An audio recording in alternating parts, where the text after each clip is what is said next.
তোমাকে ফ্রিতে, তোমার কোনো টাকা খরচ হবে না, তোমাকে ফ্রিতে হিসেব বিজ্ঞান, কেউ যদি কেউ যদি কারো যদি সমস্যা আর্থিকভাবে হিসেব বিজ্ঞান শিখতেছো ফ্রিতে 26 সালের এসি পরীক্ষা ভালো করার জন্য ফ্রিতে, কোনো টাকা লাগবে না, তারা আমাদের সাথে যোগাযোগ করবে, আমরা ফ্রিতে তোমাকে শিখাবো। ঠিক আছে, এটা তোমার জন্য সুবর্ণ সুযোগ, তুমি ফ্রিতে হিসেব বিজ্ঞান শিখতে পেরেছো।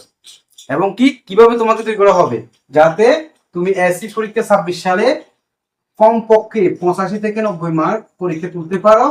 ওই হিসেবে আমাদের প্রত্যেকটা অধ্যায়ের আলাদা আলাদা ক্লাস আছে, প্রত্যেকটা অধ্যায়ের আলাদা আলাদা এমসিকিউ ক্লাস হবে, প্রত্যেকটা অধ্যায়ের সংক্ষিপ্ত ক্লাস হবে। কিভাবে তুমি আনসার দিবে, সৃজনশীল কিভাবে আনসার দিবে, কিভাবে কোন অঙ্কগুলো তুমি বেশি করবে, কোন অঙ্কগুলো তুমি আপাতত না করলে চলবে, এই সম্পূর্ণ বিষয় নিয়ে আমাদের আজকে একটা গুরুত্বপূর্ণ বিষয় নিয়ে তোমাদের সামনে আমি এসেছি, যেটা হচ্ছে 2026 সালে যারা এসসি পরীক্ষা দিবে অনলি তাদের জন্য আজকে ক্লাসটা। একটু খেয়াল করো, এসসি সালে যারা কমার্স থেকে 26 সালে যারা কমার্স থেকে এসসি পরীক্ষা দিবে তাদের হিসেব বিজ্ঞানের নতুন সিলেবাসটা কি হচ্ছে বা কি কোথা থেকে প্রশ্ন আসতে পারে, কিভাবে আসবে, আজকে আমরা আলোচনা করব। একটু খেয়াল করো, তুমি যদি হিসেব বিজ্ঞান আর্থিক অবস্থার বিবরণী না জানো, আগে তো ধরো আর্থিক অবস্থার বিবরণী না জানলেও সামথিং জানলেও তুমি প্লাস পেয়ে যেতে, এখন কিন্তু আর সুযোগ নাই। আর্থিক অবস্থার বিবরণী তুমি যদি না জানো তুমি প্লাস পাবে না। কিভাবে দেখো, একবার 100% তুমি প্লাস পাবে না আর্থিক অবস্থার বিবরণী না জানলে। কিভাবে দেখো, তোমার বর্তমানে যে নিয়ম ওখানে বলছে যে আর্থিক অবস্থা বিবরণী একটা, আর্থিক অবস্থা বিবরণী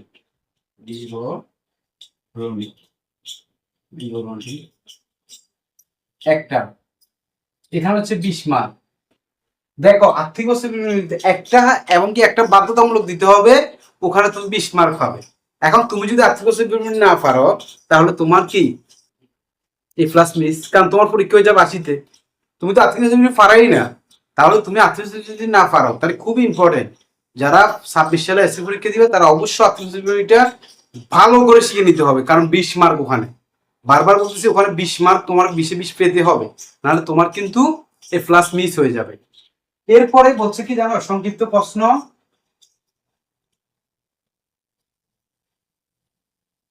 10টা 10, তাহলে তোমার এখন হচ্ছে 30। এই সংক্ষিপ্ত প্রশ্ন হচ্ছে তোমার 10টা। আর মনে রাখবা সংক্ষিপ্ত প্রশ্নগুলো কি হতে পারে, আমরা ক্লাসগুলো করে দিছি, যারা আমাদের ফেজে আছো তারা দেখতেছো, ছোট ছোট আমরা কিছু অঙ্ক করাই। ধরো একটা জাবেদা দিলাম মাল কয় 10,000 টাকা, ওখানে তোমার কতে জাবেদা গুলো খ গ ঘ, বা এখন তো এমসিকিউ নাই, তোমার বলবো যে মাল কয় 10,000 টাকা এটা জাবেদা কি, তাহলে তোমার এখানেও কিন্তু কিছুটা কি ম্যাথের একটা ব্যাপার আছে, বা কিছু সাধারণ প্রশ্ন আসতে পারে, জাবেদাকে কি বলা হয়, খতিয়ানকে কি বলা হয়, রেমিল কাকে বলা হয়, স্থায়ী সম্পত্তি কাকে বলা হয়, চলতি সম্পত্তি কাকে, এই জাতীয় ছোট ছোট প্রশ্ন, এবং কি কিছু দুই একটা ম্যাথ দিয়ে ছোট ছোট তোমাকে 10 মার্ক তোমার আনসার করতে হবে। এরপরে বলছে কি জানো, সৃজনশীল প্রশ্ন তুমি দিতে হবে 4টা 40, 4টা সৃজনশীলে তোমার 40 মার্ক। এই 70 হচ্ছে তোমার লিখিত পরীক্ষার প্রশ্ন, আর 30 হচ্ছে তোমার এমসিকিউ।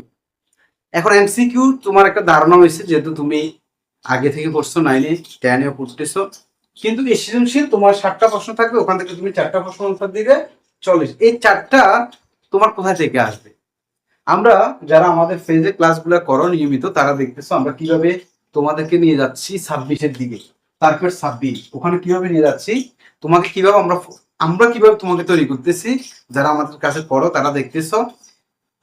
আমরা তোমাদের প্রথম আমরা টার্গেট রাখবো এই 20 মার্কের দিকে, কারণ তুমি যদি এই 20টা তুমি তুলতে পারো 20 মার্কটা, তাহলে তোমার এই ক্লাসটা সহজ হয়ে যাবে। এরপর এখানে সৃজনশীল 4টা প্রশ্ন তুমি যদি আনসার করতে পারো তাহলে তোমার 60 হয়ে গেছে।